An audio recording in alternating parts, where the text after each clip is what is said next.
Hi friends, नमस्कार. स्वागत आहे तुमचे माझ्या यूट्यूब चॅनलमध्ये, ज्याचे नाव आहे जिने तमन्ना आहे. खरंच प्रत्येकाला असं वाटतं की आयुष्यात कितीही काही झालं तरी, कोणतीही घटना घडली तरी मला जगायचं आहे. म्हणजे माणूस असो किंवा प्राणी असो, पक्षी असो, प्रत्येकाला असंच वाटतं.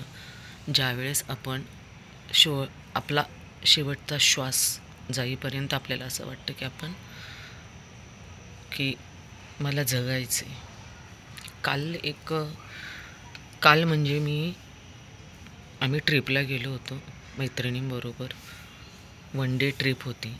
रांजणगाव, गणपती वगैरे अशा 2-3 ठिकाणी गेलो होतो. पण रांजणगाववरून पुढे जाताना आम्ही एका ठिकाणी नाश्त्याला बसलो असताना, जिथे रिक्षा स्टँड असते त्या ठिकाणी एक लॅब्राडोर फिरत होता. म्हणजे तो मी सांगू शकत नाही माझ्या शब्दात.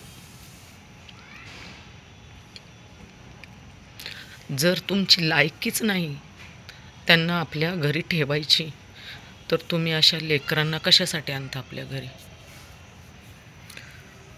अजून दुसरी घटना, तिथून पुढे गेल्यानंतर आम्ही एका महादेवाच्या मंदिरात गेलो असताना 2 डॉगी होते. इतका हुशार तो प्राणी, म्हणजे मंदिराच्या बाहेर अनेक पायऱ्या होत्या, फरशा होत्या, खाली प्लेन जागा होती खूप मोठी. म्हणजे कमीत कमी 8 ते 10 गुंठ्यामध्ये असेल ते खाली प्लेन जागा, फरशी वगैरे. तो फरशीच्या वरही तो डॉगी आला नाही.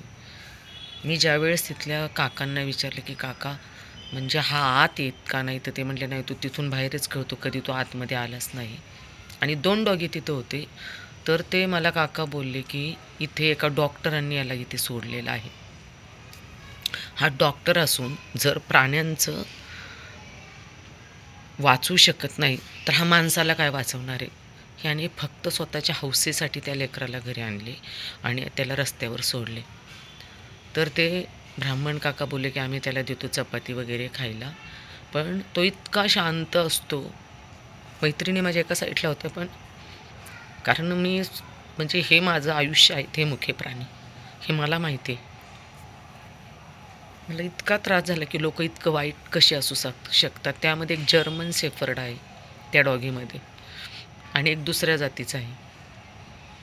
तुम्ही आणू नका ना, आपल्याला होत नाही तर तुम्ही आणू नका त्यांना. त्याचं कारण आहे, काही काही मुख्य प्राणी आपल्याला इतके जीव लावतात ना, जर आपण नसेल तर त्यांची काय हालत होते. ते फक्त जो पाळतो, जो मनापासून करतो, जो जीव लावतो, ते त्यालाच माहिती आहे. म्हणजे मी सांगू नाही शकत की त्या मुक्या प्राण्यांचे हाल आणि आपल्या